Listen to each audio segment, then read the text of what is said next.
Good Good afternoon. afternoon. Good Good afternoon, afternoon, ma'am. ma'am. Good Good afternoon. afternoon, ma'am. Good Yeah. afternoon, ma'am. Good afternoon. Good afternoon, ma'am. এক second. ওকে, তো আমি শুরু করে দিলাম। কালকের continuation, সেটা হচ্ছে কালকে আমরা শুরু করেছিলাম আমাদের second chapter, that is corrosion. আমি প্রথম ফুয়েলটা শেষ করলাম, ফুয়েলটা পড়িয়েছিলাম, ফুয়েল শেষ হলো, এবার শুরু করেছি করোশন। করোশন আমি যে অবধি করেছি সেটা আমি একটু বলতে বলতে যাই। সেটা হচ্ছে ফার্স্ট কালকে যেটা আমি করেছিলাম একটু ছোট করে রিক্যাপ দিয়ে নিই। সেটা হচ্ছে করোশন, প্রথম পড়িয়েছি করোশন কাকে বলে। সো হোয়াট ইজ করোশন পড়িয়েছিলাম। করোশন হচ্ছে একটা gradual destruction of metal. Generally মেটালের ক্ষেত্রেই করোশন শব্দটা applicable when it is get contact with another environment or a solution and transfer to its one form to another form. যখন এটা এক form থেকে আরেকটা ফর্মে কনভার্ট হয়ে যায় ডিউ টু সাম অ্যাকশন, তখন তাকে করোশন বলে। করোশন অর্থাৎ ক্ষয়। করোশন একটা কেমিক্যাল রিঅ্যাকশন যেটা প্রেজেন্ট সারাউন্ডিংসে অটোমেটিক তৈরি হয়। এটা বাইরে থেকে বা হিউম্যান ইন্টারভেনশন লাগে না, মানুষকে কিছু করতে হয় না, অটোমেটিক্যালি এটা হয়ে থাকে। এবং আমরা মেটালটাকে যে অবস্থায় নিয়ে কাজ শুরু করেছিলাম আফটার করোশন, সেটার ক্যারেক্টার বদলে যায়। এটাই ছিল main motive. What are the cause, যে আমি বলেছিলাম মেটাল যখন ফ্রি অবস্থায় থাকে it has higher energy, so it always have a tendency to lower down or to use its energy. So to lower down or to use its energy, the metal gets react with surround environment and produce metallic compound. Due to formation of metallic compound, the corrosion occurs. Next ছিল what is erosion. ইরোশনের ক্ষেত্রে আমি কি বলেছিলাম যে erosion আর করোশনের একটা প্রশ্ন আমাদের পরীক্ষায় খুব আসে, সেটা হচ্ছে what is corrosion and how it is differ from erosion. That means erosion is applicable for soil, it is a part of geography and no chemical reaction involved here, whereas corrosion, which is our topic, it is a part of chemistry, it is a chemical process, and above all here it applicable for metal. Next, what are the type of corrosion? There are two types of corrosion, that is chemical corrosion and electrochemical corrosion. Chemical corrosion means that a metal gets contact with a solution or an environment where it is chemically reacted and occurs corrosion. Chemical corrosion বলতে আমরা বুঝি যে একটা metal কোনো কেমিক্যালের সংস্পর্শে এসে reaction করে যে করোশনটা করে তাকে আমরা কেমিক্যাল করোশন বলি। আর লাস্ট আগের দিনের ছিল সেটা হচ্ছে electrochemical corrosion. Electrochemical corrosion means here two metals are involved and a surround environment that act as a medium or a electrolyte that help the two metals to react with each other. Electrochemical করোশনে দুটো metal অবস্থিত থাকে এবং এরা একটা present এনভায়রনমেন্টে থাকে যে এনভায়রনমেন্টটা তাদের মধ্যে রিঅ্যাকশন করে, অর্থাৎ সোজা কথায় করোশন করাতে হেল্প করে। এবং এই হেল্পটা কিভাবে করে? By transfer the electrons from anode to cathode. Anode থেকে ক্যাথোডের দিকে যায় এবং এই যাওয়ার জন্য রিঅ্যাকশনটা হয়ে থাকে। এই অবধি আমি করিয়েছিলাম। আর তারপরে এই যে টপিকটা আছে হাইড্রোজেন লিবারেশন, এটা সম্বন্ধে আমি একটু টাচ করে গিয়ে বলেছিলাম যে আজকে আবার আমি ফ্রেশ করে পড়াবো। তো আজকে আমি এখান থেকে শুরু করছি। এর আগে বলি, যেটুকু আমি এখন বললাম বা যেটুকু আগে বললাম এই অবধি সকলের ঠিক আছে? কোনো অসুবিধা নেই তো? দেখে No, now. ma'am. No, ma'am. Okay, okay. So today we have start the hydrogen liberation mechanism of electrochemical corrosion. অর্থাৎ একটা ইলেকট্রোকেমিক্যাল করোশনে হাইড্রোজেন কিভাবে জিনিসটাকে হেল্প করে, এটা আমাদের সিলেবাসে নিউলি ইনক্লুডেড। মানে এটা ওল্ড সিলেবাসে করোশন তো ছিল, বাট করোশনের এই পার্টটা আমাদের ছিল না, এটা এইবার ঢুকেছে। মেইনলি হাইড্রোজেন ইনভলভ হয় তখনই where there is an acidic environment. Acid means the liberation of hydrogen ions. So hydrogen ion help corrosion if only there is a acidic environment. হাইড্রোজেনের মাধ্যমে করোশন হলে সেটা সবসময় বা মোস্ট অফ দ্য কেসেসে একটা acidic এনভায়রনমেন্টে হতে হবে, অর্থাৎ সোজা কথায় যেখানে হাইড্রোজেন প্রচুর মাত্রায় নির্গত হচ্ছে। As an example, we already discussed that there are two parts. One is anode, another is cathode. এইখানে কিছু জিনিস খুব ভালো করে বুঝে নাও। What is anode? Anode spelling is A-N-O-D-E, anode. Anode, A for anode. Remember one thing, A for anode, A for anion. Anion means those who are negatively charged, those who have surplus electron. So those who have surplus electron, obviously they have a tendency to release those surplus electrons. বোঝা না গেলে বলবে। Anode, অ্যানোডের spelling, anode কি দিয়ে শুরু হয় আমি আগের দিন বলেছিলাম, এটা মনে রাখার একটা সহজ রাস্তা বলে দেবো, সেটা হচ্ছে শুনে রাখো, এখন বলছি। A for anode, A for anion. Anion মানে হচ্ছে যার মাথায় নেগেটিভ চার্জ আছে, মাইনাস চার্জ আছে। কোনো একটা মেটাল বা নন মেটাল যাই হোক, তার মাথায় যদি মাইনাস চার্জ থাকে, তার মানে সে বলতে চাইছে আমার কাছে ইলেকট্রন বেশি আছে, তুমি নিয়ে যেতে পারো। তো যার কাছে ইলেকট্রন বেশি আছে, that means surplus electron. Surplus মানে বেশি, প্রয়োজনের অতিরিক্ত। তো those who have surplus electron or বেশি ইলেকট্রন, তাহলে তাদের একটা টেন্ডেন্সি থাকবে সেই ইলেকট্রনটাকে ছেড়ে একটা নতুন কিছু করার। সবাই তো নিজের এনার্জি নিয়ে ইউজ করতে ব্যস্ত না। তো এইখানে তুমি দেখো আয়রন যেটা আছে Fe, সে ছিল নিউট্রাল স্টেটে, জিরো। সে কি করলো, দুটো ইলেকট্রন ছেড়ে দিল, দিয়ে হয়ে গেল Fe+2, অর্থাৎ আয়রন থেকে ফেরাস হয়ে গেল। ফেরাস +2 মানে ফেরাস, আমরা আগেই পড়েছি সিম্বল ভ্যালেন্সির সময়। তো অ্যানোডে এই রিঅ্যাকশনটা হলো। নেক্সট কি হলো, as it placed in a acidic environment, যেহেতু এটা একটা অ্যাসিডিক এনভায়রনমেন্টে রয়েছে, কোনটা, ওই আয়রনটা যেহেতু একটা অ্যাসিডিক এনভায়রনমেন্টে আছে, so the hydrogen ions will be act as a cathode. এবার হাইড্রোজেন যে প্রচুর পড়ে আছে অ্যাসিড এনভায়রনমেন্টের জন্য, সে একটা দেখছে যখন ইলেকট্রনটা পাচ্ছে, সে তখন ইলেকট্রনটাকে নেওয়ার চেষ্টা করবে। তো সে ক্যাথোড হিসাবে কাজ করবে। C for cathode, C for cation. Cation মানে those who have plus charge. Plus charge কখন থাকে, কোনো একটা মেটাল বা নন মেটালের প্লাস চার্জ কখন থাকে, when it indicates that we need electron. Plus মানে দরকার, আমাকে দাও। মাইনাস মানে বেশি আছে, নিয়ে যাও। প্লাস মানে আমার দরকার, আমাকে দাও। So now in case of cathode, the hydrogen ion now act as a cathodic reaction, or it absorb the electrons those are rejected by iron. তাহলে এইবার ক্যাথোডে যে হাইড্রোজেনটা আছে, সে কি করবে, ওই আয়রন যে ইলেকট্রন গুলো ছেড়েছিল সেগুলোকে নিয়ে নেবে।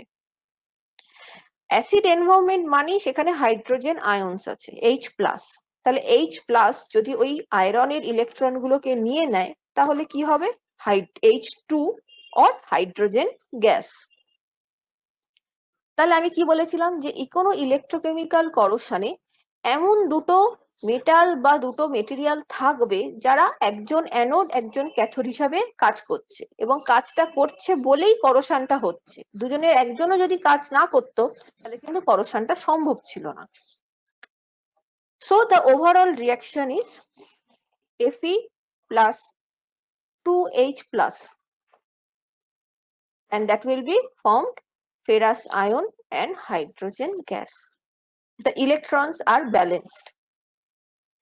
যদি ইলেকট্রন ক্যালকুলেট করো, Fe এর ইলেকট্রন হচ্ছে 0 আর হাইড্রোজেনের 2+ মানে দুটো আয়ন, ওদিকে হয়ে গেল 2+ আর 0।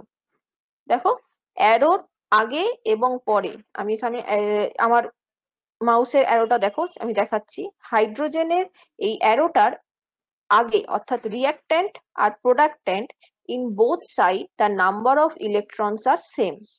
এই সেম কি করে যদি বুঝতে না পারো আমাকে বলবে। নেক্সট, সো আমি কি ভাষায় যদি বলতে চাই, কি বলতে পারি, this type of corrosion happened due to the displacement of hydrogen ions from the acidic solution by metal ions. এই করোশনটা সম্ভব হলো তার কারণ এই অ্যাসিডিক সলিউশনের কিছু হাইড্রোজেন মেটাল আয়নের সাথে রিঅ্যাক্ট করে গেছে বলে, তার জন্য এই রিঅ্যাকশনটা সম্ভব হলো। In hydrogen evolution type corrosion, মানে যেখানে হাইড্রোজেন তৈরির জন্য করোশন হয়েছে, দেয়ার the anodes are very large areas whereas cathodes are very small areas. দেখা যায় এটা একটা প্র্যাকটিক্যাল এক্সপ্লেনেশন। এর যদি জিজ্ঞাসা করো যে কেন হয় বলা মুশকিল, এটা একটা প্র্যাকটিক্যালি দেখা গেছে যে এই ধরনের করোশনে অ্যানোড এরিয়া, মানে অ্যানোড মানে কোনটা, যেখান থেকে ইলেকট্রন বেরিয়ে যাচ্ছে, যেখানে ইলেকট্রন বেশি ছিল চলে যেতে চাইছে, these areas are normally larger comparatively to the cathode. ক্যাথোডের যে এরিয়াটা থাকে, যেখানে হাইড্রোজেন আয়নস ছিল, তাদের পরিমাণটা বা তাদের এরিয়াটা কম হয়। এটা একটা জেনারেল অবজারভেশন দেখা গেছে। All metals above hydrogen in the electrochemical series have a tendency to get dissolved in acidic environment. So the simultaneous hydrogen evolution can be happened. তো একটা ইলেকট্রোকেমিক্যাল সিরিজ আছে, আমরা পরে আসবো। ইলেকট্রোকেমিক্যাল সিরিজটা আমাদের বলে দেয় যে কোন কোন মেটাল পাশাপাশি থাকলে বা একসাথে থাকলে রিঅ্যাকশন হতে পারে। যেমন খুব ছোটবেলায় ক্লাসে দেখবে দুটো বাচ্চা খুব মারামারি করলে টিচার তাদের আলাদা আলাদা বসাতো, তো সেই রকম এখানেই যে কোন কোন মেটাল পাশাপাশি থাকলেই রিঅ্যাকশন করে ফেলবে, রিঅ্যাকশন করলেই মারামারি করলেই ক্ষয়ক্ষতি হবে, করোশন হবে, এখানে ক্ষয়ক্ষতিটা হচ্ছে করোশন, সেই করোশন হবে, সেটা জানা যায় ওই ইলেকট্রোকেমিক্যাল সিরিজ থেকে। এবং আমরা যখন কোনো প্রোডাকশন করব, কিছু যখন ম্যানুফ্যাকচার করব, তৈরি করব, তখন আমরা সেই সমস্ত মেটাল গুলোকে অ্যাভয়েড করে যাব। ঠিক আছে, এটা আমি সিরিজটা রিঅ্যাক্টিভিটি সিরিজও বলে। রিঅ্যাক্টিভিটি জেনারেলি ইলেকট্রোকেমিক্যাল সিরিজই বলে, রিঅ্যাক্টিভিটি সিরিজ বলে কিনা সেটা আমাকে দেখতে হবে। ক্লাস 9 না 10 একবার পড়েছিলাম, মানে এই পটাশিয়ামটা সবার উপরে থাকে, তারপরে মনে হয় সোডিয়াম থাকে, এরকম। না না, এইখানে কিন্তু সেইটা নয় বাবা। এইখানে এক সেকেন্ড, এই লাইনটা একটু আমি তুলে নি। এইখানে সবার ওপরে থাকে হচ্ছে তোমার জিঙ্ক, ম্যাগনেসিয়াম, এরা। ও আচ্ছা বুঝলে? আচ্ছা। যাই হোক, তো এই হচ্ছে আমাদের, দেখি লাইনটা এখনো সেই নিচেই আটকে গেছে। যাই হোক, এটা কোনো কারণে লেভেলের নিচে চলে যাচ্ছে। সো হাইড্রোজেন লিবারেশনের জন্য যে ইলেকট্রোকেমিক্যাল করোশন হয় সেটা হচ্ছে এই অবধি। যদি কারোর অসুবিধা থাকে সে বলতে পারো। আছে কারোর অসুবিধা সে তাহলে বলো, না তো আমি পরেরটায় চলে যাচ্ছি। নেক্সট হচ্ছে absorption of oxygen type corrosion. অর্থাৎ আমি আগেই বলেছিলাম যে হাইড্রোজেন লিবারেট হয়ে এক ধরনের করোশন হয়, অক্সিজেন লিবারেট হয়ে এক ধরনের করোশন হয়। অর্থাৎ রিডাকশন, অক্সিডেশন রিডাকশন বলে যে একটা কেমিস্ট্রির খুব ইম্পর্টেন্ট এরিয়া আছে, জারণ বিজারণ, যাকে ছোটবেলায় পড়ে এসছো, বাংলায় যারা পড়েছো, অক্সিডেশন রিডাকশন অর জারণ বিজারণ, এটা একটা বড় পার্ট রিঅ্যাকশনের, যে কোনো ধরনের রিঅ্যাকশনের একটা বড় পার্ট। তো সেইখানে হাইড্রোজেনটা আমরা দেখলাম। এবার দেখলাম অক্সিজেন টাইপ বা অক্সিজেন সারাউন্ডেড এনভায়রনমেন্টে কি হয়। এই যে আমাদের যে লোহায় যে জাং পড়ে না, যে জানলার গ্রিলে যে জাং পড়ে, সেটা কিন্তু one type of oxygen induced corrosion, মানে অক্সিজেনের জন্যই করোশনটা হয়। সেটা কিরকম দেখে নি। ফার্স্ট যেটা বললাম, lasting of iron in neutral aqueous solution of electrolyte like sodium chloride in the presence of atmospheric oxygen is a common example of corrosion. তাহলে রাস্টিং অফ আয়রন সেটা একটা নিউট্রাল অ্যাকোয়াস সলিউশন, হতে পারে সেটা salt water, হতে পারে সেটা rain water.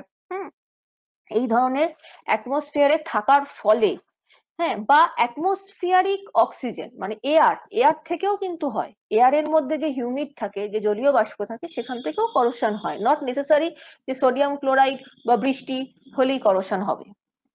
তো সেখান থেকে যে করোশনটা হয় সেটাকে আমরা এবার দেখব। The surface of iron will be usually coated by a thin film of iron oxide. Generally আমরা যে গ্রিলটা ব্যবহার করি, সেই আয়রনটার ওপরে একটা আয়রন অক্সাইডের কোটিং পড়ে যায়। এই কোটিংটা যে সবসময় আমরা দিই তা নয়, এই কোটিংটা এয়ারের যে ময়েশ্চার বা অক্সিজেন আছে তার সাথে রিয়াকশন করে একটা খুব ফাইন কোটিং অটোমেটিক্যালি তৈরি হয়। যদি সেই অক্সাইড যে ফিল্মটায় কোনো ধরনের ক্র্যাক এসে যায়, মানে ফাটল ধরে, তাহলে এই অ্যানোড ক্যাথোড আবার জেনারেট হতে শুরু করে। The anodic areas are created on the surface, মানে আয়রনের ওপরে একটা অ্যানোডিক এরিয়া তৈরি হয়। আর প্যারালালি যে পিওর মেটালটা ছিল, মানে বিফোর কোটিং অরিজিনালি যে মেটালটা ছিল, সেইটা হয়ে যায় ক্যাথোড। আমি আবারও বলছি, করোশন কিন্তু অ্যানোড ক্যাথোড সেম প্লেসে হয়। এটা কিন্তু তুমি ইলেকট্রোকেমিক্যাল চেম্বার বা ইলেকট্রোলিসিস ব্যাটারির মতন আলাদা আলাদা ইমাজিন করো না, তাহলে কোনোদিন বুঝে উঠতে পারবে না। এইখানে লোহাও, যে গ্রিলটা দেখতে পাচ্ছ, নিজে যে ঘরে বসে আছো জানলায় তাকাও, যে গ্রিলটা দেখতে পাচ্ছ সেই গ্রিলেই হচ্ছে ক্যাথোড। সেই ক্যাথোডের ওপরেই একটা পাতলা আস্তরণ আছে which is act as anode. So both are at the same place. This is a very কি বলবো prominent feature of corrosion. তাহলে কি দাঁড়াচ্ছে, যে iron usually coated by film of iron oxide. The pure form of iron act as a cathode and the protective film of iron oxide is act as a anode. ঠিক আছে। Thus the anodic areas are very small surface. এখানে আবার উল্টো, আগেরটা ছিল অ্যানোডিক এরিয়াটা বেশি, এখানে হচ্ছে অ্যানোডিক এরিয়া মানে ওই যে কোটিংটা, সেটা হচ্ছে একটা small surface, and the cathode, that means the pure iron যে গ্রিলটা, obviously সেটা হচ্ছে একটা লার্জ এরিয়া। খুব স্বাভাবিক, এটা বলতে লাগে না। তো এইখানে কি রিয়াকশনটা হচ্ছে, এইখানেও অ্যানোডিক পার্টে দ্য সেম রিয়াকশন হচ্ছে, iron, pure iron again remove and produce ferrous ion.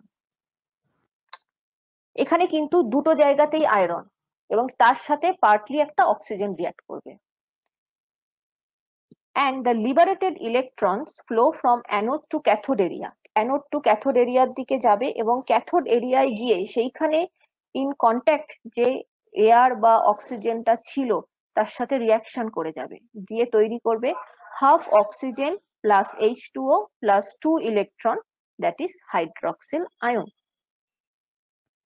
Both the cases কিন্তু দেখবে খেয়াল করে, অ্যানোড পার্টটা আয়রনই থাকছে, বোঝার এটা মুখস্থ রাখার সুবিধার জন্য, অ্যানোড পার্টটা আয়রনই থাকছে, ক্যাথোড পার্টে হাইড্রোজেন লিবারেশনের সময় হাইড্রোজেন আসছে, অক্সিজেন লিবারেশনের সময় অক্সিজেন আসছে।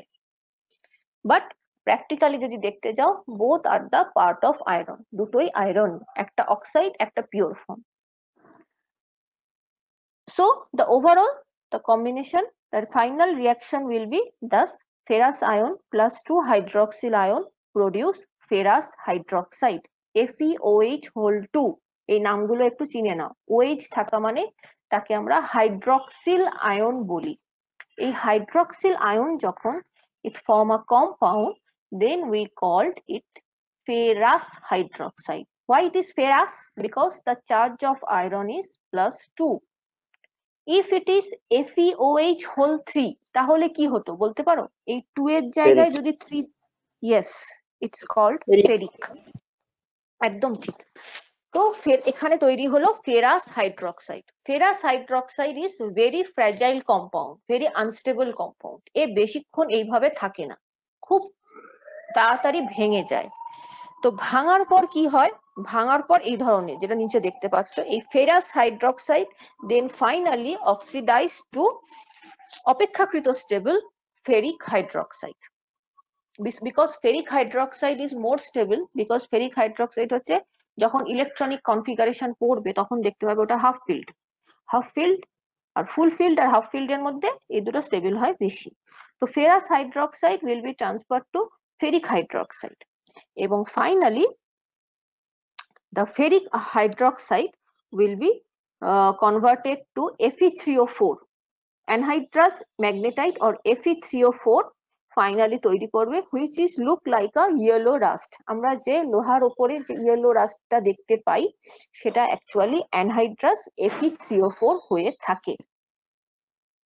Fe3O4 কে বলে ফেরোসোফেরিক হাইড্রক্সাইড। ফেরোসোফেরিক মানে এই কম্পাউন্ডটার মধ্যে ফেরাসও আছে, Fe2+ আয়নও আছে, Fe3+ আয়নও আছে, তাই দুজনকে একসাথে বলা হয় ফেরোসোফেরিক hydroxide oxide, not hydroxide, sorry, ফেরোসোফেরিক oxide. So এই হচ্ছে আমাদের absorption of oxygen type corrosion. এখানে একটা কথা বলে রাখি, এই যে রাস্টটা দেখছো, হ্যাঁ, রাস্টিং অফ আয়রন, এই দুটোর ক্ষেত্রে আমি বলি রাস্ট ফেরোসোফেরিক অক্সাইডও হয়, ফেরিক অক্সাইডও হয়। মানে অক্সাইডের কম্পাউন্ড হয়। ফেরাস অক্সাইড FeOH2, FeOH3 এরা দুজনেই কম বেশি আনস্টেবল। এবার এই আনস্টেবিলিটির জন্য ওরা বেশিক্ষণ এই অবস্থায় থাকে না, এরপর এটা ট্রান্সফার হয়ে গিয়ে কি হয় Fe2O3, Fe3O4 এই ধরনের pure oxide compound, hydroxyl compound থেকে অক্সাইড কম্পাউন্ডে যেতে চেষ্টা করে। আর এই যে যেতে চেষ্টা করে সেইটাই জন্য এই করোশন বা এই রাস্টিংটা আমরা দেখতে পাই। এই গেল আমাদের হাইড্রোজেন আর অক্সিজেন। এই অবধি যদি কোনো অসুবিধা থাকে তো বলতে পারো, পার্ট বাই পার্ট এগোই, না হলে পরের গুলো বুঝতে পারবে না। কারুর যে একজন দুজন বলো কথা, তারা ছাড়াও বলছি, সকলকে বলছি, যে কজন আছো, যে কারুর অসুবিধা থাকলে কোনো লজ্জা নেই, পরিষ্কার মাইক অন করে বলবে বুঝিয়ে দিন। আর 5 জন বুঝলো কি বুঝলো না কিছু যায় আসে না, তোমার কোনো লজ্জা নেই, তুমি না বুঝলে বলবে। ইচ অ্যান্ড এভরিওয়ান কে বলছি, যত লোক এখানে আছে। ম্যাম আরেকবার বলুন। ম্যাম একটু রিপিট করলে একটু ভালো হতো, লাস্ট পার্টটা একটু বললে একটু ভালো হতো, আমার নেটওয়ার্ক প্রবলেম করছে। ম্যাম আরেকবার রিপিট করলে একটু বেটার হতো।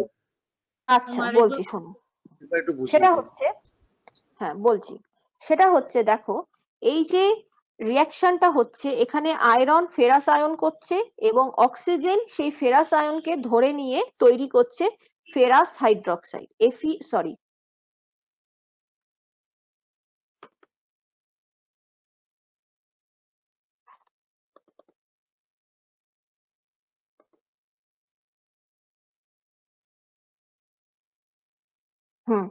এখান থেকে দেখো এখানে কি হচ্ছে, প্রথম আয়রনটা ইলেকট্রন রিলিজ করে ফেরাস আয়ন হচ্ছে। এই ফেরাস আয়ন যেহেতু এটা একটা অক্সিজেন সারাউন্ড এনভায়রনমেন্ট, তাই এটা অক্সিজেনের সাথে রিয়াকশন করে তৈরি করছে হাইড্রক্সিল। ফাইনালি এই ফেরাস আয়ন আর হাইড্রক্সিল আয়ন রিয়াকশন করে তৈরি করছে ferrous hydroxide FeOH2। Ferrous hydroxide is a very unstable compound, so it always have a tendency to get stability. So to get stability পাওয়ার জন্য এই ferrous hydroxide চলে যায় তৈরি করবে ফেরিক হাইড্রক্সাইড FeOH3, অর্থাৎ ফেরাস হাইড্রক্সাইড থেকে হলো ফেরিক হাইড্রক্সাইড।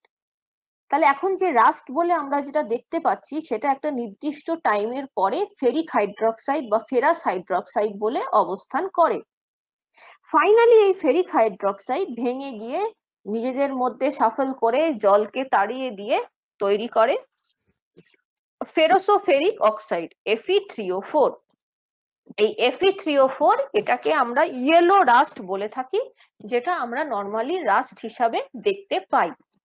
তবে এক্ষেত্রে আমি একটা কথা তোমাদের সকলকে বলি যে রাস্ট মানে যে শুধু ফেরোসোফেরিক অক্সাইড তা নয়, আয়রনের যে কোনো কম্পাউন্ডই রাস্ট হিসাবে থাকতে পারে। আমরা এর পরের অংশই যেটা পড়বো সেখানেই আমরা ফেরোসোফেরিকটা একটা অন্য রিয়াকশন দেখবো, যেটাকে মোস্ট প্রবাবলি আমরা রাস্ট বলে কনসিডার করি।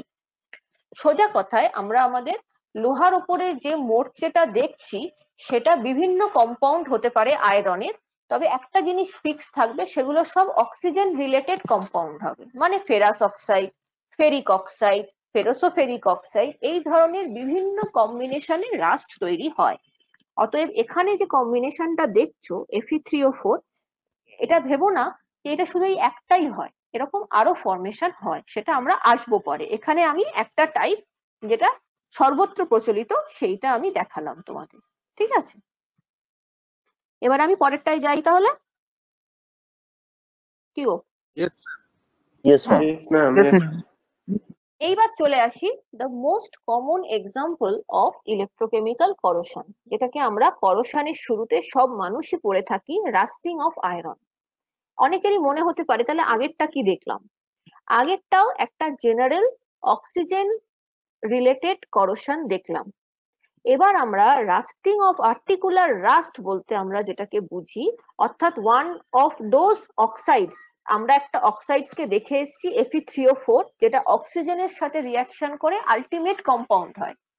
আর নর্মালি আমরা রাস্ট বলতে যেটা আমাদের বিজ্ঞানের ভাষায়, সায়েন্সের ভাষায় যেটা রাস্ট, সেটাকে আমরা এবার দেখব। Obviously it is a oxide compound of iron, মানে তাতে কোনো ডাউট নেই, কিন্তু এটার একটু অন্য ফরমেশন। কি দেখে নি, slightly different. It is an example of electrochemical corrosion where the following reactions are involved. যেমন ফার্স্ট অ্যানোড। অ্যানোড বলতে কি বলেছিলাম? Anode means anion. তাহলে অ্যানোডে কি দেখা যাবে? ইলেকট্রন রিলিজ হচ্ছে না অ্যাকসেপ্ট হচ্ছে, কি দেখতে পাবে? Release হচ্ছে। রিলিজ হচ্ছে। রিলিজ হচ্ছে। এ ফর অ্যানায়ন, অ্যানায়ন মানে সারপ্লাস ইলেকট্রন, সো নিয়ে যাও, আমার দরকার নেই। সো এই দেখো রিলিজ হচ্ছে। Fe -2 ইলেকট্রন, মাইনাস মিন্স চলে যাচ্ছে ওর থেকে, দিয়ে তৈরি হচ্ছে Fe+2 ফেরাস আয়ন। দেন ক্যাথোডে কি হবে? উল্টোটা, ও যেটা ছেড়েছিল সেটা ও নিয়ে নেবে, এবং এই মানে তোমার করোশন বা রাস্টিং অফ করোশন আমরা আগেই দেখেছি একটু অক্সিজেন রিলেটেড এনভায়রনমেন্টে ভালোভাবে তৈরি হতে পারে। তো ডেফিনেটলি আমরা এক্সপেক্ট করতে পারি যে এই ক্যাথোডেও অক্সিজেন রিলেটেড কিছু রিয়াকশনই আমরা দেখতে পাবো, জাস্ট লাইক দ্য বিফোর। পেলাম হচ্ছে এইটা, H2O plus half O2 plus 2 electron. দেখো আগের যে মাইনাস হয়েছিল সেই এখানে প্লাস হয়ে ঢুকলো, এই যে মাইনাস হয়েছিল এখানে প্লাস হয়ে ঢুকলো, হয়ে হলো 2OH মাইনাস, অর্থাৎ hydroxyl ion.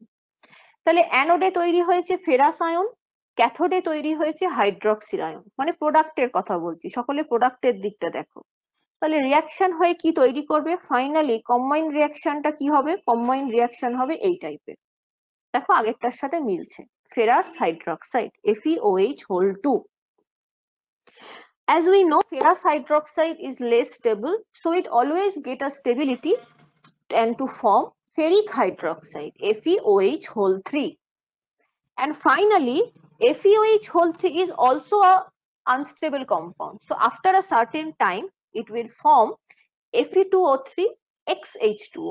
X means the amount of water released will be varied from 0 to 3.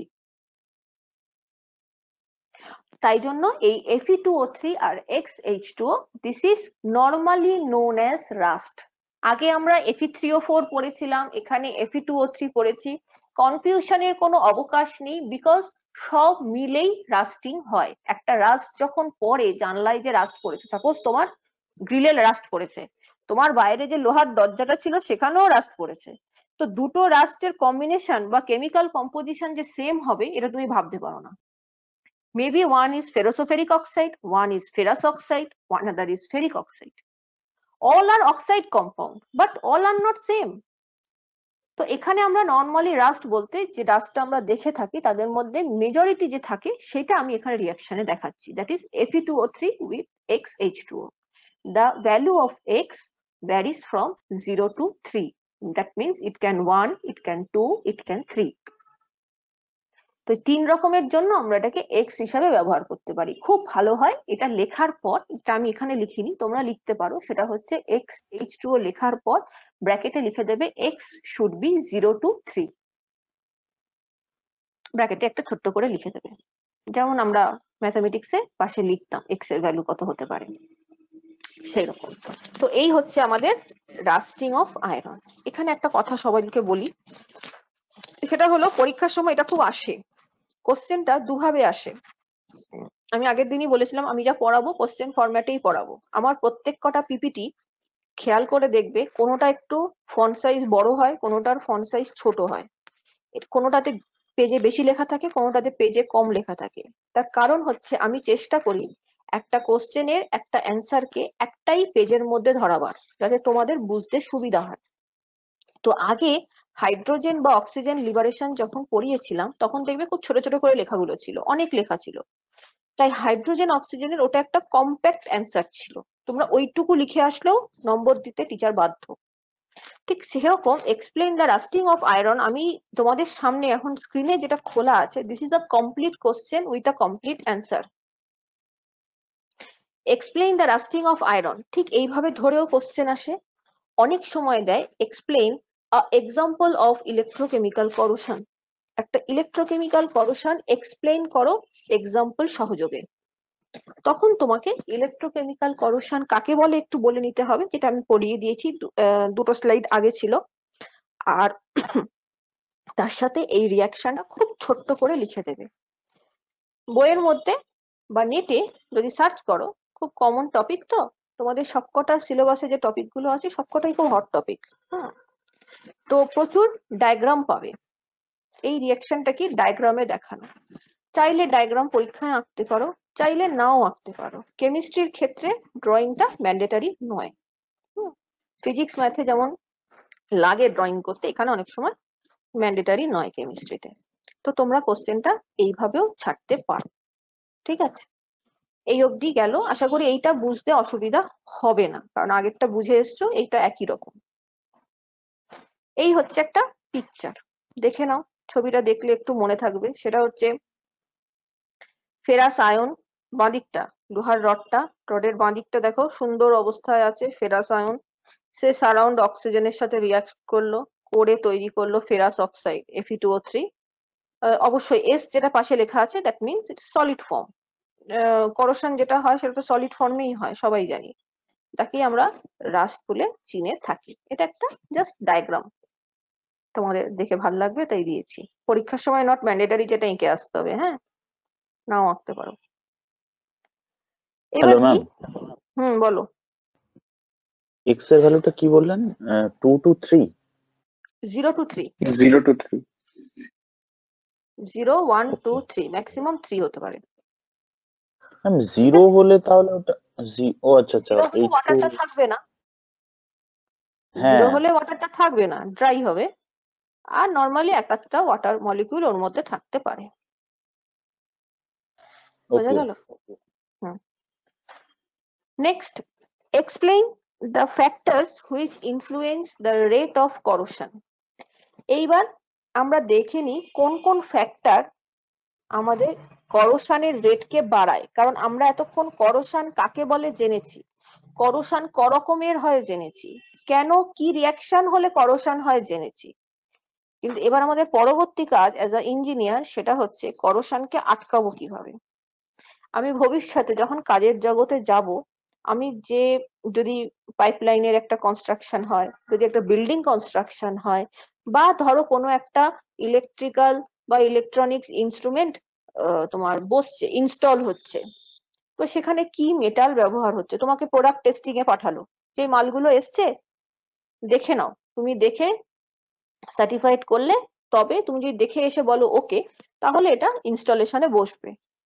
তো তুমি যে চেক করতে যাবে, কি চেক করবে, কি মেটালের দিয়েছে, কিরম তার কোয়ালিটি, এই ধরনের চেক করবে। তার সাথে তোমাকে কি দেখতে হবে, এই যে ইনস্টলেশনটা হতে চলেছে এ কোথায় হবে, জলের মধ্যে হবে, এয়ারে হবে, কোনো পার্টিকুলার সলিউশনের মধ্যে হবে, কোথায় হতে চলেছে, কিরকম তার হিট, সে তার কি কোনো টেম্পারেচার রেজিস্ট্যান্স আছে, মানে সে কি সারাদিনে কোনো হাই টেম্পারেচারের সংস্পর্শে আসবে, যদি আসে তাহলে সেটা কত।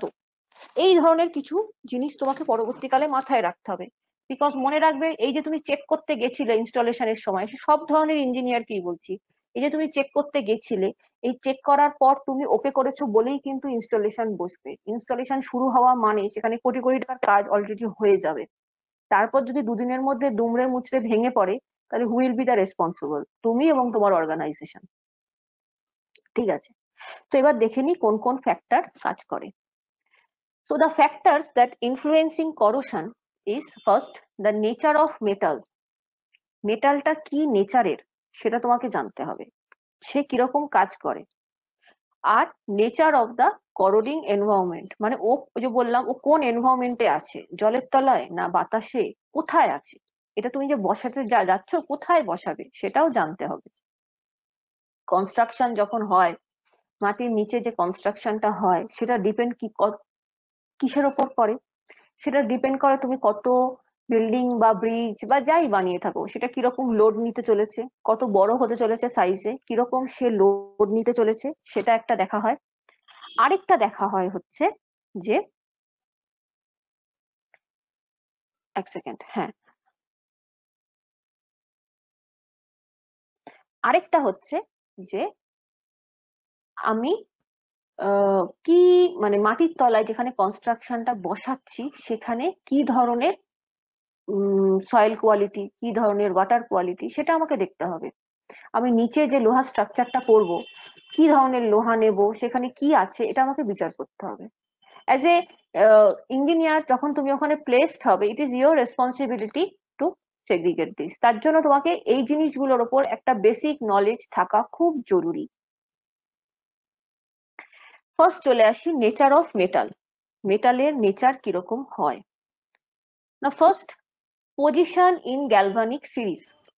একটু আগে যেটা বলছিলাম, একজন বললো না রিঅ্যাক্টিভিটি সিরিজ, ওই সিরিজটার কথাই হচ্ছে, ইলেকট্রোকেমিক্যাল সিরিজ বা গ্যালভানিক সিরিজ বা অনেক নামে চলে এটা। তো গ্যালভানিক সিরিজে মেটালটা তুমি চয়েস করতে যাচ্ছ, ধরো তোমাকে বলা হলো যে মেটেরিয়াল গুলো এসছে, তুমি গিয়ে ইন্সপেকশনে যাও, তুমি ইন্সপেকশনে গেলে কটা কি মেটেরিয়াল ছিল সেসব তো তুমি মেলালে, 5টা রড, হ্যাঁ 5টা রড এসছে, দুটো অমুক এসছে, ও তো যে কেউ করতে পারে। টেকনিক্যাল লোকের এক্সট্রা কি দায়িত্ব, টেকনিক্যাল লোকের এক্সট্রা দায়িত্ব হবে যে এই মেটেরিয়াল গুলো যে এসছে, মেটেরিয়াল গুলো কোন মেটালটা, কি মেটাল আপনি যে দিচ্ছেন, কি মেটাল দিচ্ছেন, বা তোমাকে বলা হলো পারচেস করতে, তুমি কোন মেটালটা চাইবে, এবার সেটা আমরা দেখে নেব। The metals higher in the series is more active and suffer corrosion. তাহলে আমি এখন যে সিরিজটা তোমাদের দেখাবো সেইখানে মনে রাখবে, সিরিজটা দেখিয়েই দিই, এই দেখো এই যে সিরিজটা তোমরা দেখতে পাচ্ছ এখানে। আচ্ছা একটা কথা বলো তো, নিচের ছবিটা কি কেটে যাচ্ছে? যেমন লাস্ট অব্দি প্ল্যাটিনাম দেখা যাচ্ছে, ওটাই তো লাস্ট প্লাটিনামই মনে হচ্ছে। না, ওর পরে আর নেই, ওই অবধি পুরো তো, হ্যাঁ হ্যাঁ মাঝে হ্যাঁ। কোনো দাগ টাগ, তাহলে হয়তো ইয়েস আমার ম্যাম, এখানে প্রবলেম হচ্ছে। ঠিক আছে, তো তাহলে এখানে দেখো মানে কি প্ল্যাটিনাম দাঁড়াচ্ছে। পর্যন্ত শেষ তো? হ্যাঁ প্লাটিনামই শেষ। তাহলে ওকে ম্যাম, দেখো ওকে। এই যে সিরিজটা দেখাচ্ছে, এখানে কি দেখাচ্ছে, যত ওপরের দিকে আছে সিরিজটা, সেই সিরিজে যত ওপরে আছে তার করোশন হওয়ার চান্সেস তত হাই, সে তত ভঙ্গুর প্রকৃতি, তার ক্ষয় পাওয়ার প্রবণতা তত বেশি। ফার্স্ট আসে magnesium and it's alloy, zinc. আমরা পিওর মেটাল গুলোকে একটু মানে ইয়ে করি, অ্যালয়টার দিকে পরে আসছি। হ্যাঁ, অ্যালয় একটা খুব কি বলবো, খুব মানে সাসপেক্টেবল একটা ওয়ার্ড, তুমি কি মেশাচ্ছ সে তুমিই জানো কি অ্যালয় বানিয়েছো। তো অ্যালয়টা আমরা এখন সরিয়ে রাখছি, আমরা পিওর মেটালে কনসেন্ট্রেট করছি। ম্যাগনেসিয়াম, জিঙ্ক, অ্যালুমিনিয়াম, প্রথম সিরিজটার প্রথম দিক থেকে দেখবে এইগুলোর করোশন হওয়ার চান্সেস হাই। যত নিচের দিকে যাবে steel, cast iron, stainless steel, lead, tin, copper, আমি মেন গুলো বলছি, টাইটেনিয়াম, তারপরে সিলভার, গোল্ড, শেষে আছে প্লাটিনাম, যত নিচের দিকে যাবে তার ক্ষয় পাওয়ার প্রবণতা তত কম। এই জন্যই এই যে সিলভার, গোল্ড, প্লাটিনাম যারা লাস্ট 3জন আছে, এই 3জনের দাম বেশি। মেয়েরা যে গয়না পরে বা ছেলেরাও পরে, শুধু মেয়ে বললে ভুল, তো এই গয়নাগাটি যে এই 3টে মেটালের ওপর হয়, কেন হয়, শুধু কি দেখতে ভালো বলে না, এই 3টে ক্ষয় পাওয়ার প্রবণতা সবচেয়ে কম।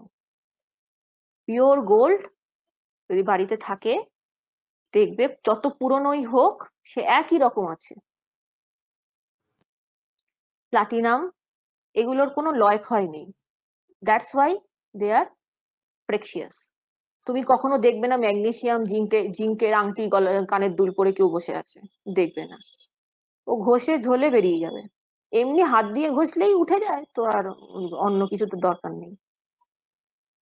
তো জিঙ্ক, ম্যাগনেসিয়াম এগুলো যত ওপর দিকে আছে তার কি বললাম ক্ষয় পাওয়ার প্রবণতা তত বেশি। তা তোমাকে যখন কোনো মেটাল পারচেস করতে হবে, কোনো ইনস্টলেশন বা যে কোনো কিছুতে হোক, অনেক রকম হয়, তোমরা যখন কাজের জগতে যাবে আমাদের থেকেও ভালো জানবে। তো যেখানে যা পারচেস করতে বলবে তুমি দেখবে কি এনভায়রনমেন্ট এবং কি মেটাল কিনছি তার কিরম ক্ষয় পাওয়ার ক্ষমতা। এখানে আরেকটা জিনিস দেখো, ওই সিরিজটার দিকেই তাকিয়ে থাকো। এখানে এই সিরিজটা কেন তৈরি হয়েছে না, এদের ইলেকট্রন ফ্লো করার জন্য কত ভোল্ট কারেন্ট লাগে তার উপর বেস করে এই সিরিজটা তৈরি করা হয়েছে। কথাটা কি বোঝা যাচ্ছে?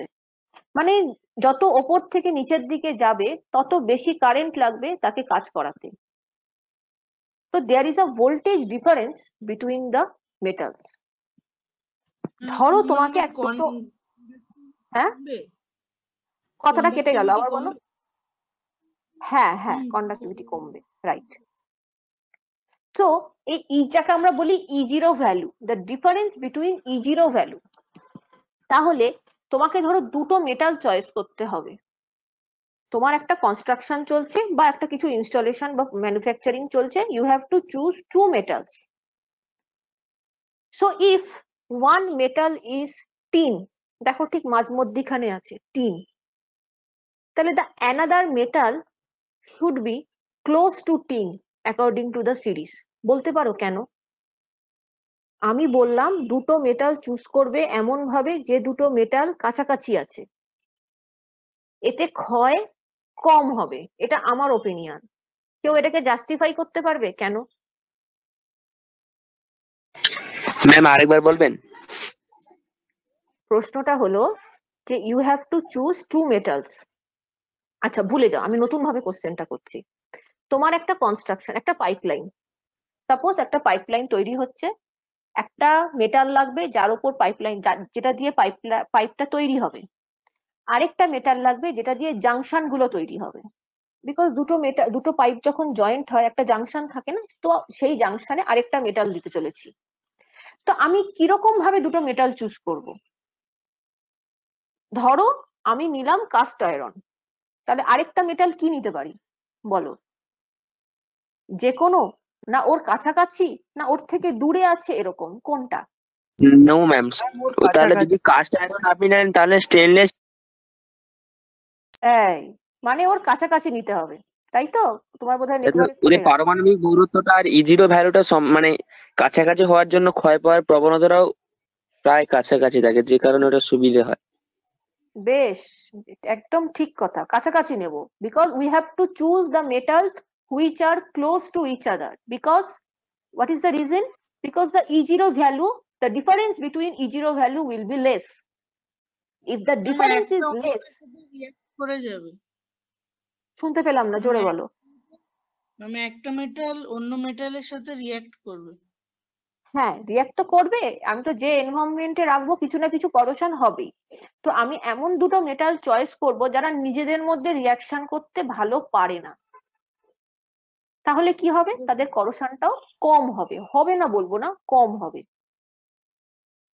তো আমি যখন when we choose two different metals that should be close to each other in galvanic series, so the reaction between these two will be less.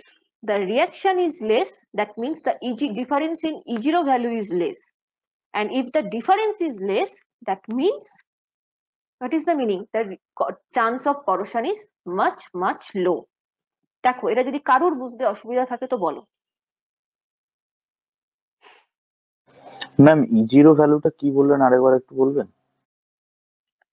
E0 value হচ্ছে যে কোনো একটা, আচ্ছা এই যে আমরা আগে পড়ছিলাম না, Fe-2 electron is equal to Fe+2, পড়েছি তো, সেটা মনে পড়ছে? Yes ma'am. তা এই যে এটা হচ্ছে, এটা কেন হচ্ছে? একটা এক্সটার্নাল ফোর্স আছে, একটা এক্সটার্নাল কারেন্ট আছে না, যে রিয়াকশনটা করাচ্ছে, সেই কারেন্টটা কতটা, দ্যাট ইজ E0 ভ্যালু। বেঙ্গলিটা তুল্যাঙ্ক ভর? না বাবা, তুল্যাঙ্ক ভার হচ্ছে তুল্যাঙ্ক ভার হচ্ছে ইকুইভ্যালেন্ট ওয়েট। ইকুইভ্যালেন্ট ওয়েট এখানে আসছে না, এখানে আসছে E0 ভ্যালু বিভব, ওটা ক্লাস 12 এ আছে। বাংলাটা আমার অনেকদিন চর্চার অভাবে আমি ভুলে গেছি এখন। হ্যাঁ হ্যাঁ হ্যাঁ, বাংলাটা আমারও মনে আসছে। ইলেকট্রোড পোটেনশিয়াল বোধহয় তড়িৎ বিভব বা তড়িৎ বিভব, ইয়েস, তড়িৎ বিভব। হ্যাঁ, তড়িৎ বিভব, হ্যাঁ তড়িৎ বিভব। তো সেই E0 ভ্যালুর ওপর ডিপেন্ড করছে যে how much electricity it will needed to lose electron. তো যার যত ইলেকট্রিসিটি বেশি লাগবে তার মানে কি সে তত কম ক্ষয় পাবে। যেমন এই গোল্ড, সিলভার, প্লাটিনাম এরা সেই ক্যাটাগরিতে পড়ে, বোঝা যাচ্ছে। আবার প্যারালালি আমি যখন দুটো মেটাল চুজ করব, we have to choose the metals that are close to each other. If they are close to each other, that means the difference between electrode potential is less. If the difference is less, that means that transfer of electron will be less. And the transfer of electron will be less. That means chance of corrosion is much less. এই অবধি কোনো যদি বুঝতে অসুবিধা হয় কারুর বলতে পারো। We have to remember the galvanic series when we select metals. The upper side will be more corroded, the lower side will be less corroded. আচ্ছা, এখানে দেখি বোঝার একটা, বুঝেছো কিনা খুব সহজে বেরিয়ে পড়বে। এই যে লিস্টের উপরের দিকে যে মেটাল গুলো আছে এদের দিয়ে একটা ভালো, মানে এরা যে মোর করোডেড, হ্যাঁ, খুব তাড়াতাড়ি ক্ষয় পায়, এর একটা সুবিধা আছে। একে একটা জায়গায় কাজে লাগানো যেতে পারে, সেটা কি বলতে পারো?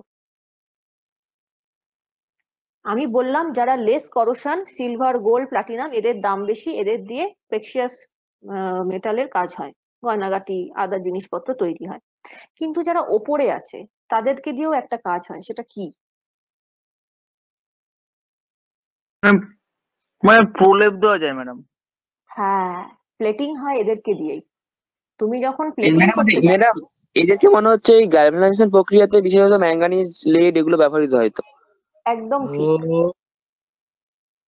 একদমই ঠিক। এই জিঙ্ক, ম্যাগনেসিয়াম এদের দিয়ে প্লেটিং করা হয়। প্লেটিং এর জন্য এই জিঙ্ক, ম্যাগনেসিয়ামকে কেন চুজ করা হয়েছে, গোল্ড সিলভারকে কেন চুজ করা হয়নি? গোল্ড সিলভার ক্ষয় পায় তো তুমি জানো, তা সত্ত্বেও তুমি প্লেটিং এ দিচ্ছ না কেন? তার কারণ এদের E0 ভ্যালুটা কম, অল্প পরিমাণ ইলেকট্রিসিটি ফ্লো করলেই এরা ক্ষয় পেয়ে গিয়ে প্লেটিং এ বসে যায়, যার ফলে প্লেটিং দিতেও, ইলেকট্রোপ্লেটিং এ সুবিধা হয়, প্রোডাক্টের দাম কম হয়, সব দিক থেকে সুবিধা। আদারওয়াইজ সবেতেই আমরা গোল্ড প্লেটেড দিতাম, ঠিক আছে? তো এই হলো আমার first point, that is position in galvanic series. আচ্ছা, একটু টাইম আছে।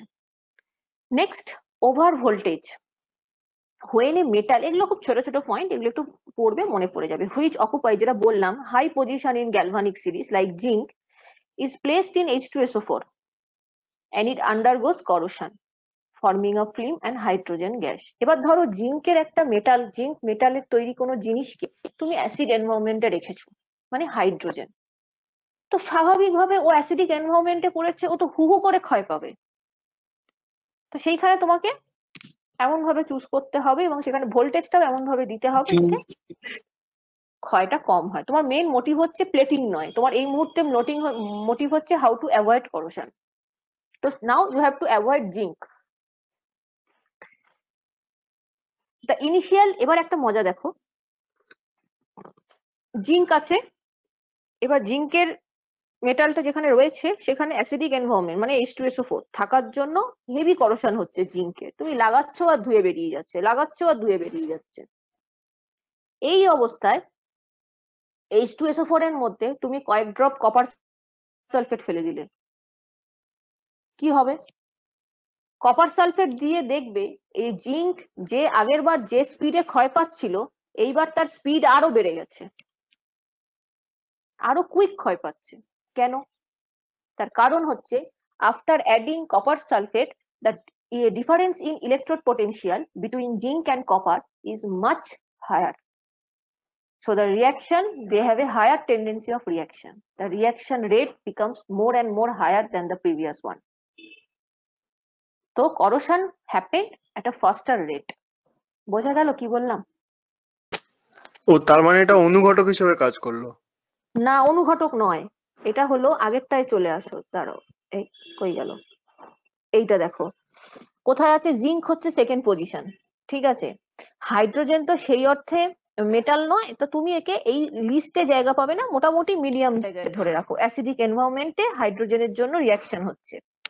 তো জিঙ্ক আর হাইড্রোজেন যে ফার্স্টে যে স্পিডে রিয়াকশন করছিল, এবার তুমি যদি সেখানে কপার দাও কি হবে? কপার কোথায় আছে দেখো, নিচের দিক থেকে 5-6টা ওপরে, এই যে কপার আর কপার নিকেল অ্যালয় দেখতে পাচ্ছ, এই যে এইখানে কি হলো, যদি হাইড্রোজেনকে তুমি মাঝামাঝি জায়গায় কনসিডার করো, তাহলে এই জিঙ্কের সাথে হাইড্রোজেনের যা ডিফারেন্স ছিল ইলেকট্রোড পোটেনশিয়ালের, এবার জিঙ্কের থেকে কপারের ইলেকট্রোড পোটেনশিয়ালের ডিফারেন্স অনেক বেড়ে গেল। আমি তো এই লিস্টে আগেই বলেছিলাম যে যত কাছাকাছি মেটাল চুজ করবে তত রিয়াকশন কম হবে। তুমি চুজ করেছো জিঙ্ক আর কপার, কতটা ডিফারেন্স, তো রিয়াকশন তো ফাস্ট হবেই, করোশন তো ফাস্ট হবেই। বোঝা গেল কি বললাম? Okay ma'am. এইটা তো এই লিস্ট অনেক কিছু হেল্প করে দেয়, not only the choose of metals but the choose of environment also.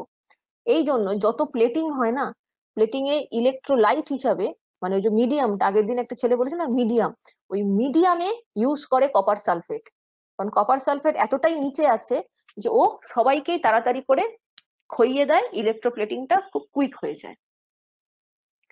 এই নেচার গুলোকে পজিটিভ নেগেটিভ দুটোই আছে, এবার মানুষের ব্রেনের উপর ডিপেন্ড করছে সে কোন দিকে কাজে লাগাবে। ঠিক আছে, তো এই হচ্ছে মোটামুটি একটা পিকচার, দেখতে পারো। জিঙ্ক অ্যানোড, অ্যানোডে তো জিঙ্ককে রাখতেই হবে, উল্টো দিলে কোনোদিন রিয়াকশন হবেই না। জিঙ্কে প্লেস করলে অ্যানোড, কপারটাকে প্লেস করলে ক্যাথোডে। They have much difference of electrode potential. The E0 value of zinc is 0.7 volt and the hydrogen and after addition of copper it goes to 0.33 volt. So 0.7 and 0.3 is the difference is pretty high. So there will be a easy chain of reaction. এই যে ছবিটা দেখছো, এইটা যদি automatic হয়ে যায়, দিট is corrosion. Car corrosion? দুজনেরই corrosion, জিঙ্কেরও corrosion, কপারেরও corrosion, কারণ জিঙ্ক ক্ষয় পেয়ে কপারের উপর গিয়ে চেপে বসবে। So if we choose zinc and if we choose it automatically, then it will be a corrosion for both the metal. But if we choose for plating, then it will help to whom? Help to copper. এটা কপারকে protection দেবে, zinc protection দিতে পারবে না, কপারকে protection দেবে। বোঝা গেল? এই হচ্ছে voltage. Then purity of metal, আগেই বলেছি পিওর মেটালে কিন্তু রাস্ট পড়ে না। রাস্ট পড়ে হচ্ছে যদি মেটালের মধ্যে ইমপিউরিটিস থাকে বা অন্য কোনো মেটাল ইমপ্রপার রেশিওতে এসে মেশে। তো দুটো জিনিস মাথায় রাখতে হবে, either use pure metal or use it's alloy, certified alloy, যেখানে প্রপার কম্বিনেশনে মেশানো হয়েছে। নেচার অফ দ্য সারফেস, মেটালটা যে অ্যাটমসফিয়ারে আছে তার সারফেস হতে হবে, সেখানে একটা মেটাল অক্সাইডের ফর্মেশন হচ্ছে কিনা, যেমন আয়রনের ক্ষেত্রে হয়, বলেছিলাম না একটা থিন অক্সাইড ফর্মেশন হয়, সেই থিন অক্সাইড ফর্মেশন হয়ে গেলে অনেক সময় সেটা হেল্প করে কিসে? করোশনকে আটকাতে। যদি সেই সারফেস ফিল্মটা কনস্ট্যান্ট নষ্ট হয়ে যায় তাহলে করোশন হতেই থাকে। একটা কথা বলি, মরচে হওয়া একদিকে ভালো, বলো তো কেন? আমি বললাম প্রিলিমিনারি, তাই বলে পুরোটা নয়, প্রিলিমিনারি মরচে তো হয় আয়রনের টপ লেয়ারটা, ভেতরেরটা কিন্তু হয় না, টপ লেয়ারটা মরচে পড়ে। আমি বললাম মরচে হওয়ার একটা বা রাস্ট পড়ার একটা পজিটিভ ফ্যাক্টর আছে। What is the positive factor of lasting? বলতে পারো কেউ? ম্যাম অ্যালুমিনিয়ামের ক্ষেত্রে যে কোনো ইরেসপেক্টিভ অফ মেটালস। ম্যাম একবার রাস্টিং করলে প্রোটেক্টিভ লেয়ার হয়ে যায়, সেই জন্য আর পরের বার থেকে রাস্টিং হয় না।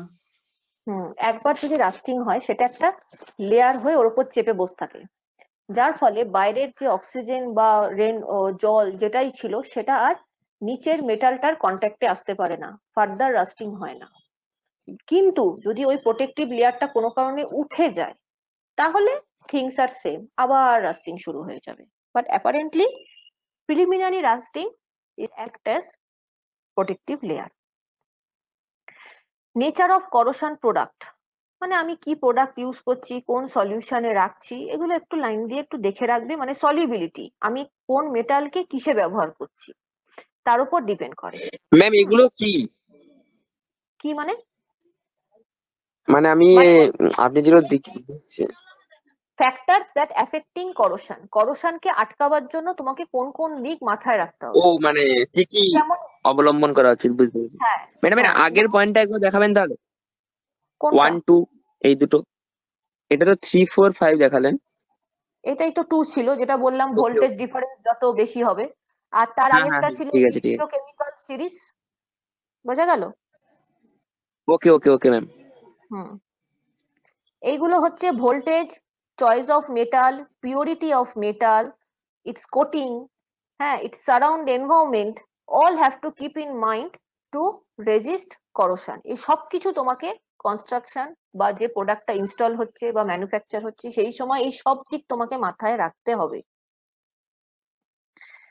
নেক্সট ভোলাটাইলিটি। ভোলাটাইলিটি সেটা হচ্ছে যদি কোনো মেটাল ভোলাটাইল এনভায়রনমেন্টে পড়ে যায়, হ্যাঁ, ভোলাটাইল এনভায়রনমেন্টে পড়ে গেলে কি করা উচিত সেটা একটা জিনিস মনে রাখবে। খুব সহজে বলি, যত লিকার হয়, তোমরা তো বড় হয়ে গেছো, বলতে অসুবিধা নেই, যত লিকার হয় মার্কেটে, যত লিকার হয় সব দেখবে গ্লাস বটলে হয়, কন্টেনারটা গ্লাসের হয়। যত ধরনের ওষুধ হয়, মেডিসিন, মানে তোমার ধরো লিকুইড মেডিসিন যেগুলো, সিরাপ জাতীয় যেগুলো, ম্যাক্সিমাম গ্লাস বটলে হয়। আর এরপর একটা পলিমারও প্লাস্টিকেরও হয়, সেটা রিসেন্ট। যত পুরনো দেখবে সব glass bottle, liquor glass bottle. কেন না, ওখানে তো অ্যালকোহল আছে, that is one of the volatile component. বা কোনো যে ওষুধগুলো আছে তার মধ্যে এমন কিছু কেমিক্যাল থাকতে পারে those who are highly reactive, কারণ ওগুলো মেডিসিন, ডেফিনেটলি ওগুলো রিয়াকশন করার ক্ষমতা বেশি, তাই জন্যই তো ওটা মেডিসিন। তো if you are using metal container, that will be reacting. তুমি যদি ওটাকে মেটাল কন্টেনারে রাখো ওটা রিয়াকশন করে যাবে। তো এখানেও তাই, তো ভোলাটাইলিটি, তুমি যে প্রোডাক্টটাকে রাখতে চলেছো তার ভোলাটাইলিটি ম্যাটার করবে। তুমি একটা পাইপলাইন বানালে যার মধ্য দিয়ে অ্যালকোহল রান করে বা কোনো ভোলাটাইল কম্পোনেন্ট রান করে, একটা লিকুইড গ্যাস রান করে, সরি লিকুইড ফুয়েল রান করে, তো লিকুইড ফুয়েলটা যে রান করছে that is a volatile component. তো you have to choose a matching metal for that pipeline. Maybe তুমি হয়তো মেটাল ব্যবহারই করতে পারবে না, তোমাকে অন্য ফাইবার টাইবারে চলে যেতে হবে। কারণ তুমি যদি মেটাল ব্যবহার করো, ও ভোলাটাইলিটির জন্য যদি মেটালকে নষ্ট করে দেয়, তাহলে তোমার পাইপ লাইনটাও গেল, ওই ফুয়েলটাও গেল, ওর ভোলাটাইলিটি তো ইউজ হলে নষ্ট হয়ে যাবে। তো এইগুলো আমাদের খেয়াল রাখতে হয়। Nature of the corroding environment, যেটা আগে বলেছিলাম, কত টেম্পারেচার, আদৌ সেই মেটালটাকে টেম্পারেচার, ওই টেম্পারেচার রেজিস্ট করতে পারে, যেটা তোমাকে আগে টেস্ট করে নিতে হবে, দ্যাট উইল বি টেস্টেড।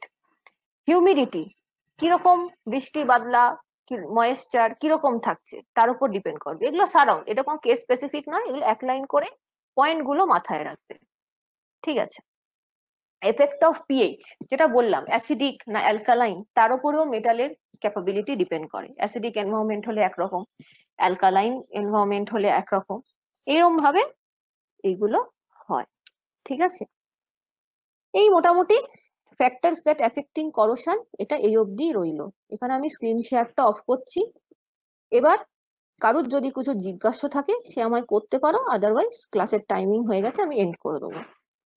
বলো, এই অবধি রইলো, নেক্সট দিন আমি যেদিন ক্লাস পাবো সেদিন করোশন আমি শেষ করে দেবো। Ma'am thank you ma'am. আমার জাস্ট হুম একটা আউট অফ কিউরিওসিটি একটা কোশ্চেন ছিল। ম্যাম হুম, কতগুলো ক্যাপসুল পাওয়া যায়, মানে নর্মাল ক্যাপসুল, সেগুলো অন্য টাইপ অফ প্যাকিং এ থাকে, ওটা কি কোনো বিশেষ কারণ আছে? অন্য টাইপের মানে সেটা প্যাকিংটা কি টাইপ? মানে ট্যাবলেট টাইপ, মানে হয় না যেগুলো আমাদের জাস্ট ছিঁড়ে খেতে হয়, মানে ছিঁড়ে ছিঁড়ে নিতে হয়, ক্যাপসুল গুলোকে বের করতে হয় অ্যাকচুয়ালি। আচ্ছা আচ্ছা, না ওগুলো হচ্ছে যেগুলো ক্যাপসুল গুলোকে ব্রেক করে নিতে হয়, তার কারণটা হচ্ছে বাইরের কোটিংটা অতটা সলিউবল নয় ইন ইয়োর স্টমাক, গ্যাস্ট্রোইন্টেস্টিনাল জুসে। তাই জন্য তুমি যদি ব্রেক করে ভেতরের ওষুধটা দিয়ে দাও এটা ওটা না না ম্যাম, Is it ওটা not? বলছি না, ওটা বলছি না, ওই তাহলে ক্যাপসুলটা বের করছি যখন ওই প্যাকেটটা থেকে, মানে পাতাটা থেকে, যে ওষুধের পাতাটা আছে ওখান থেকে যখন ছিঁড়ে বের করছি, আর কতগুলো হুম ট্যাবলেট হয় না যেটা জাস্ট প্রেস করে বেরিয়ে যায় ট্যাবলেটটা। আচ্ছা আচ্ছা, আপনার কাগজ আর তুমি বলছো যে রাংতার মোড়ক গুলো হয় সেগুলোর কথা হ্যাঁ বলছো। হ্যাঁ হ্যাঁ হ্যাঁ হ্যাঁ, ফয়েল টাইপের যে প্যাকেট। না, ক্যাপসুল দেখো, হ্যাঁ হতে পারে খানিকটা তোমার টেম্পারেচার সেনসিটিভ হতে পারে, বিকজ কিছু কিছু ওষুধ থাকে তোমাকে বলে সূর্যের আলো থেকে অ্যাভয়েড করতে, কিছু কিছু আছে ফ্রিজে রাখতে বলে, ফ্রিজিং। তো এগুলোর কারণ ইয়েস হচ্ছে ম্যাম। ওরা টেম্পারেচার সেনসিটিভ হয়ে যদি রিয়াকশন করা শুরু করে, গলে টলে যদি যায়, তাহলে ওরা প্যাকেটের সাথে রিয়াকশন করে যেতে পারে। সেই ক্ষেত্রে আচ্ছা হয়তো ওরা ম্যাম। টেস্ট করে দেখেছে তুমি যদি ওই মেটাল যে রাংতার ওইগুলোতে যদি রাখো তাহলে হয়তো কম হবে বা এই ধরনের কিছু, সেটা কেস স্পেসিফিক, বাট হ্যাঁ এটা ডিপেন্ড করতে পারে। এই আচ্ছা ma'am, okay okay ma'am, thank you. Okay, আর কিছু আছে? তাহলে আমি এখানে এন্ড করি।